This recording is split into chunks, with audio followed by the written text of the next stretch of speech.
At 81, most men I know write grocery lists and condolence notes. I hadn't even done that in years. Arthritis stiffened my fingers. Grief stiffened everything else. Then one February dusk, rain ticking on the window, I saw her sitting in the lamplight, silver hair loose, reading the same novel she'd loved at 20. The page turned and a tiny breath escaped her.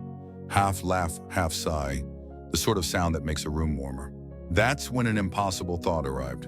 Capture that sound on paper. Except I had never written a poem in my life. I could rebuild a carburetor blindfolded, but line breaks, metaphors, those belonged to slimmer days and braver hearts. Yet the urge felt louder than embarrassment. I shuffled to the junk drawer, found a hotel pen from 1998 and a receipt back, blank enough. Your laugh is a match, striking light on a rainy evening. Ugly handwriting, scratched out verbs, but when I handed her the crumpled scrap, her eyes widened like stained glass struck by sunrise. She pressed the paper to her heart. "Write another," she whispered, voice trembling with something bigger than praise. And there it was, the reason, not to publish, not to impress literary clubs, simply to watch her eyes ignite, to mirror the life she still carried into the world. That night, arthritic fingers hurt worse than usual, but pain bowed to purpose. I promised her, and the pen, one poem every day until ink or pulse ran dry. This is the story of how an octogenarian learned to bend words instead of metal, and how each stanza became a lantern, guiding both of us deeper into the twilight that people call old age, but I now call golden hour. Our house is small, but every room has an echo of her voice. Kitchen smells of cardamom and afternoon jazz. Hallway lined with photo frames that tilt at different degrees of nostalgia. When I began project poetry, I chose the sunroom as workshop. 3 cracked panes, a heater that wheezes like an old clarinet, and her geraniums nodding approval. Tools were humble: spiral notebook from the dollar store, fountain pen gifted by our grandson, dictionary older than most of our neighbors. Each morning at 5 a.m., body's new alarm, I wheeled my stiff knees to the desk, cracked the window for air, and waited for the first idea to crawl in with dawn. In those quiet hours, the house pulsed, refrigerator clicks, her soft snore down the hall, heater sighs. I wrote them all. Some mornings yielded haiku short pieces, steam climbs, morning tea, her patience. Others rambled like broken fences. The point wasn't polish, it was presence. Reading ritual formed at breakfast. She'd set tea, I'd slide a fresh page across the table. She never critiqued punctuation, only asked, "Where did you feel that line?" I'd touch chest or temple, she'd nod, as if mapping treasure. Soon the sunroom grew into a poet's greenhouse. Index cards with single verbs, flutter, endure, ignite, hung from clothespins. A metronome from my piano days ticked rhythm for troublesome stanzas. Post-it notes on the window glass tracked daily poem count. Green when written, gold when read aloud, red when revision needed mercy. Outside, the world remained skeptical. Our daughter worried I'd strain my eyes. The pharmacist suggested larger pill organizers instead of notebooks. I thanked them all, returned to metaphors like secret vitamins. 3 weeks in, pain in knuckles sharpened. Doctor recommended voice-to-text software. I declined, needed ink dragging across paper. Proof effort still cost something. So I iced hands after each session, humming her favorite lullaby as makeshift analgesic. By early spring, 56 poems lived in the notebook. Some shaky, some strong, all breathing because her eyes had breathed on them. March delivered challenge. Community Center announced Silver Pens contest for writers over 75. First prize reading at the town gazebo, sunset backdrop, local paper coverage. She clipped article, I scoffed. Public reading? My voice wobbled even when ordering toast, but she grasped my pen-aching hand. "You told me these words live through my eyes," she whispered. "Let them live through other eyes too." Contest deadline 4 days. Theme, journeys. Good, every poem I'd written for her was a journey, through wrinkles, through memories, through rooms still echoing laughter. I chose 5 pieces, but insecurity gnawed. Lines felt juvenile, metaphors too heavy. She sat beside me, editing, red pen in hand, crossing only one thing: my doubt. Margin note: love is never amateur. Submission sent. Then panic: what if judges mock sentimental widower scribbles? She countered by staging dress rehearsal. Living room audience of 2 houseplants and 1 smug cat. I practiced reading, stumbling on breath. She tapped knee in rhythm until cadence leveled. Weeks passed. Writing rhythm slowed under contest anxiety, but each new poem grappled with vulnerability. Doors creaking open inside me I didn't know existed. One piece compared her cataract scars to moonlit ponds. She laughed and called it ugly beautiful. Contest letter arrived mid-April. Finalist invite.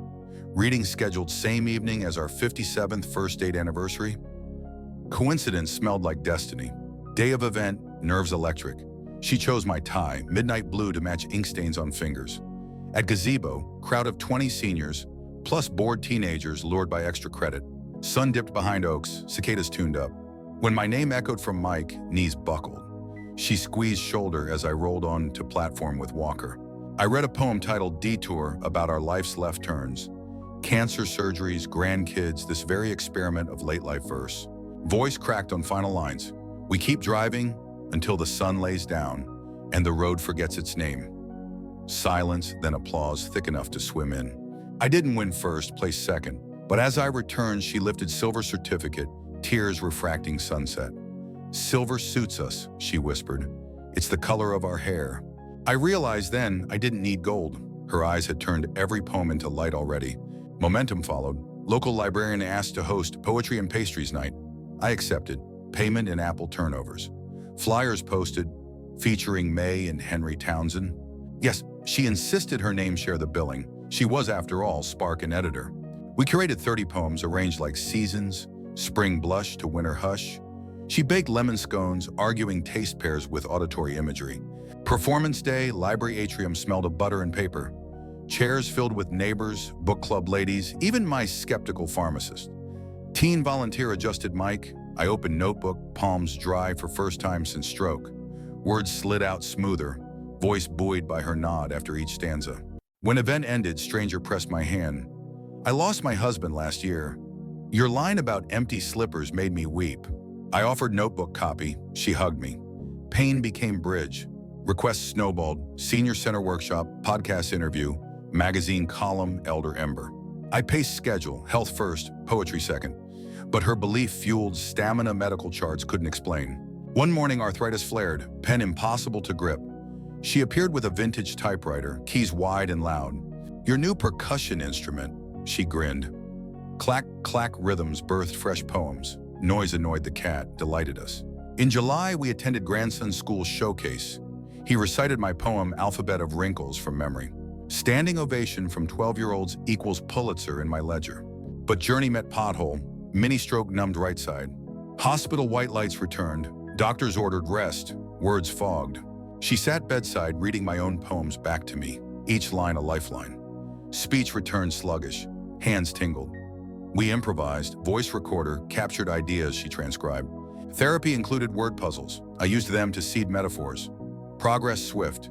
Neurologist credited neuroplasticity, possibly enhanced by creative pursuit. Translation, poetry, rewired brain. Discharge day, sunbright. She handed me envelope. Inside, invitation to read at State Capitol's Legends of Literature showcase 3 months away. I blinked tears. She said, plenty time to polish. I entered poetry looking for her eyes. I found mine seeing the world anew. Physically, daily typing kept fingers nimble. Therapy integrated metered breathing, improving lung capacity. Doctor reduced blood pressure dosage. Cholesterol behaved, courtesy of frequent walks to gather imagery. Bird song, river gloss, rust on mailbox. Emotionally, grief softened into gratitude. Poems acted as photo albums of feelings. Each finished piece closed a wound and opened a window. Socially, former solitude shattered. Writing circles, high school English classes, podcast listeners emailing that their grandparents started journaling because an 81-year-old proved it's never late. Impact larger than backyard, yet still intimate. Each note read aloud at breakfast to the sparkle of her eyes. Financially insignificant royalties trickled in. We donated to literacy program Blank Pages. Reward wasn't check. It was a library shelf labeled with my name beside the dictionary she once teased me for ignoring. Biggest consequence, partnership evolved. Instead of caregiver and patient, we became co-creators. She brainstorms prompts. Write about the taste of first snow, and I draft verses. We revise in tandem, laughter thick as honey. Our evenings now feature candle, record player, and 2 voices reading stanzas, rating them by goosebumps. Sometimes poem fails. She kisses forehead, calls it seed for tomorrow. Legacy plan, notebook volumes to gift great-grandkids, proving love's lexicon outlives bones. It's 2 a.m., moonlight trespasses the sunroom, silvering paper stacks. She sleeps in the armchair, glasses tilted, last poem resting on her lap. I watch her chest rise steady, words I wrote earlier glowing in lamplight. If night forgets our names, we'll carve them on the wind. Let dawn read them aloud. I realize the poems aren't mine. They're ours. Ink and iris merged. To you listening with idle pen, tightened throat, or dream quarantined by age, begin. Write crooked lines, misspell sunsets. Let arthritis smudge commas. Your heart will translate. And if you love someone whose eyes kindle worlds, let them be your first audience. Applause from one soul outweighs silence from thousands. Hit subscribe for more late life first drafts. Tap like if a stanza sprouted in your chest, and comment a line you might write tonight.